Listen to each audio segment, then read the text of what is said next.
രാവിലെ തന്നെ കഴിച്ചിട്ട് ഷവർമ കഴിക്കാൻ വന്നിട്ട് ഷവർമ കഴിച്ചിട്ട് ഇന്ന് ഞാൻ ബില്ല് എടുക്കാറുണ്ട്. വലിയ മെയിനായിട്ട് ബില്ല് എടുക്കാൻ പോയതാ. വിട്ടൊക്കെ ഇൻസഫിഷ്യന്റ് ബാങ്ക് ബാലൻസ് 5ന്റെ കയ്യിൽ വെറും മെയിൻ ആവലിനോ നറുക്കെടുപ്പിന്റെ കൂപ്പിടുന്ന ഷോ ആണ് നിങ്ങൾ ഈ കാണുന്നത്.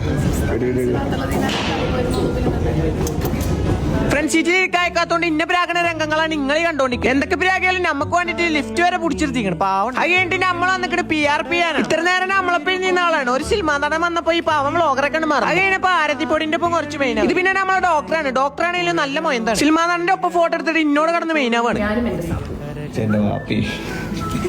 ഈ മൊയന്തിന് പിന്നെ തിന്നാൻ തലം കിട്ടിയാൽ മതി. നല്ല റോബസ്റ്റ് തൊള്ളയൊക്കെ തിരിക്കും. ആറ്റിറ്റ്യൂഡ് ഇട്ട് തിന്നാൻ പറഞ്ഞ ആട്ടുംകാട്ടിട്ട് തിന്നണ പോലെ ഉണ്ട്. അങ്ങനെ നമ്മൾ PRP ചെയ്യലുണ്ടെങ്കിൽ നല്ല സുഖം. ഡോക്ടർമാർ എന്തായിട്ട് നമ്മൾ ഡോക്ടറിനെ കുന്തളിപ്പ് ടീമൊക്കെ ഡോക്ടർ ബസ്സിലൊക്കെ ഈ ജാക്കറ്റ് ഇട്ടിട്ട് ഇങ്ങനെ പോക്ക്. ഡോക്ടറിനെ അവിടെ ഡ്രോപ്പാക്കി നമ്മൾ പോയി. അത് കഴിഞ്ഞിട്ട് നമ്മൾ വന്ന് മോനേഷപ്പിന്റെ പേര് സയന്റിഫിക്കലി ഇതിന് എന്താ പറയാൻ എനിക്ക് പറയാൻ അറിയില്ല. ഞങ്ങളുടെ നാട്ടിൽ ഇതിന് മാനസികം ക്യൂട്ട്നെസ് ഇട്ട് ഒരു ഗ്ലാസ് ജ്യൂസും കുടിച്ച് ഞങ്ങൾ അവിടെ നിന്ന് നേരെ പോയത് അഴീക്കൽ ബീച്ച് ഫെസ്റ്റിക്ക. ഇന്നെ തിരിച്ചറിഞ്ഞിട്ട് ഓളെ തിരിച്ചറിയാത്തതിന്റെ ആക്രമണമാണ് നിങ്ങൾ കണ്ടോണ്ട്. ഞാൻ എന്ത് കാട്ടാണ് ഓല് തിരിച്ചറിയാത്തതിന്. അത് കഴിഞ്ഞിട്ട് നമ്മൾ നേരെ യന്ത്രൂനാലിക്കാണ്. പേടിച്ചിട്ടില്ലല്ലോ ഒന്ന് വരച്ചു. അടിയത്തെ പീഡിയെന്നത് നമ്മളെ കണ്ടിട്ട് ഒച്ചിമ്പിളിയും കൂടി ഒന്നും നോക്കില്ല. അയിമന്ന് ചാടി ഇറങ്ങി നേരെ ഓരോ പീഡിയ അങ്ങോട്ട് പോയി. നോക്കുമ്പോ ആരാ ഫുഡി ഷെഫ്. അവിടെ ആണെങ്കിൽ ഒരേ പൊളി വേറെ എവിടെ ഇല്ലാത്ത ഒച്ചിമ്പാളൊക്കെ അവിടെ. അവിടെ ഒരു സ്പെഷ്യൽ പൊതപ്പങ്കുണ്ട വെള്ളവും കുടിച്ച് നമ്മൾ പോയി. അത് കഴിഞ്ഞ് നേരെ വന്ന് ചേരമാമ്പള്ളിന്റെ അവിടെ അല്ലേ ഡൗൺ ടൗൺ. അവിടെ ഇന്ന് മൂക്ക് തോണ്ടണ മെഹറിനാണ് നിങ്ങൾ കാണുന്നത്. ആള് സെലിബ്രിറ്റി ആണെങ്കിൽ മൂക്കിലൊക്കെ തോന്നും. ഡൗൺ ടൗൺ മൂപ്പര അത്ര തന്നു. അത് മേടിച്ചു നേരെ പോയത് ഷെബിന്റെ പേരേക്കാ. ഇന്നിവിടെ കടന്നുറങ്ങുന്നുണ്ട്. ബാക്കി നാളെ